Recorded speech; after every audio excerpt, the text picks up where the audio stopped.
तो आइए पढ़ते हैं कविता हंसी की चोट। हंसी की चोट कविता को समझने के लिए हमें पहले प्राचीन मान्यता को समझना होगा। हमारे वेद पुराणों में कहा गया है कि मनुष्य का शरीर 5 तत्वों से मिलकर बना है और वे तत्व हैं पृथ्वी, अग्नि, जल, आकाश और वायु। मानव शरीर के इन 5 तत्वों का वर्णन महाकवि देव ने अपनी इस कविता में बहुत खूबसूरती से किया है। तो आइए पढ़ते हैं कविता हंसी की चोट। हंसी की चोट शीर्षक सुनकर आप भी सोचोगे पता नहीं हंसी कैसे किसी को चोट पहुंचा सकती है। जी हाँ, हमारी गोपी को श्री कृष्ण की हंसी चोट पहुंचा गई है, क्योंकि एक बार मनमोहक अंदाज में मनमोहन ने, श्री कृष्ण ने गोपी की ओर हंसकर देखा और उसका दिल जीत लिया, मानो उसका दिल उसी से चुरा लिया हो, और फिर उन्होंने पलटकर उस गोपी की ओर कभी नहीं देखा। तो यही दुख है हमारी गोपिका का। नायिका इस दुख में, इस विरह में बेचैन है और अपनी विरह व्यथा इस कविता के माध्यम से व्यक्त करती है। तो आइए पढ़ते हैं कविता हंसी की चोट। सासन ही सौ समीर गयो, अरु आसुन ही सब नीर गयो ढरी, तेज गयो गुण लय अपनो, अरु भूमि गई तन की तनुता करी। तो यहाँ पर पंच तत्वों से जो मानव शरीर बना है उसी का उल्लेख कवि ने किया है।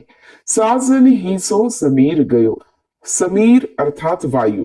गोपी कहती है कि श्री कृष्ण के विरह में वे लंबी लंबी सांसें ले रही है, आहें भर रही है, जिसके कारण उनके शरीर से समीर तत्व, वायु तत्व खोता जा रहा है।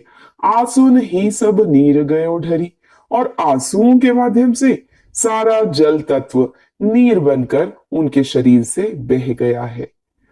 तेज गयो गुण लय अपनो, अग्नि तत्व भी उनके शरीर से जुदा हो गया है, क्योंकि उनके चेहरे का तेज, उनके चेहरे की रौनक गायब हो गई है, क्योंकि श्री कृष्ण दोबारा उनसे मिलने नहीं आए।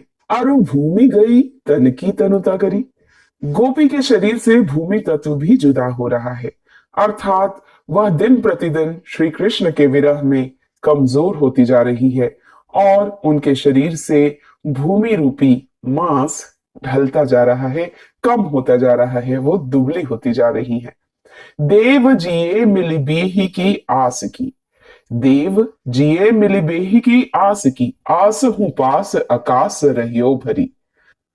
देव कहते हैं इस गोपी के भीतर केवल एक आकाश तत्व बचा है, जो कि उम्मीद दिलाता है कि श्री कृष्ण एक दिन उससे अवश्य मिलेंगे। तो श्री कृष्ण से मिलने की आस ये आकाश दिलाता है। आकाश प्रतीक है उम्मीद का, क्योंकि आकाश की कोई सीमा नहीं होती। तो गोपिका कहती है मेरे शरीर से पंच तत्वों में से 4 तत्व धीरे धीरे जुदा होते जा रहे हैं, केवल एक तत्व मेरे शरीर में बचा है और वह है आकाश तत्व, जो कि आस दिलाता है कि आज नहीं तो कल मेरे श्री कृष्ण मुझसे मिलने अवश्य आएंगे। जा दिन ते मुख फेरी हरे हंसी, हेरी हियो जो लियो हरि जू हरि। यहाँ हरि शब्द का 3 बार प्रयोग है और अर्थ भिन्न है, इसलिए यमक अलंकार हुआ।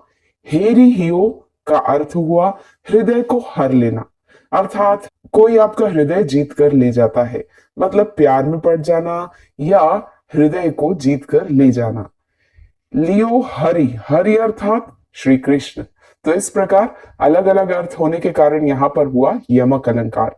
जा दिन ते अर्थात जिस दिन से हरि श्री कृष्ण गोपी की ओर देखकर हंसे और उसका हृदय चुराकर उससे ले गए, उसी दिन से गोपिका का यही हाल है। वह विरह में दिन रात तड़प रही है और उसके शरीर से पंच तत्व जुदा हो रहे हैं, केवल एक तत्व आकाश तत्व उसके भीतर बचा है, क्योंकि आकाश तत्व से उम्मीद दिलाता है आज नहीं तो कल उसके श्री कृष्ण, उसके हरि उससे मिलने अवश्य आएंगे।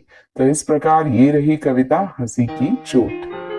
हंसी की चोट के माध्यम से महाकवि देव ने मानव शरीर के पंच तत्वों का सुंदर प्रयोग इस कविता में किया है।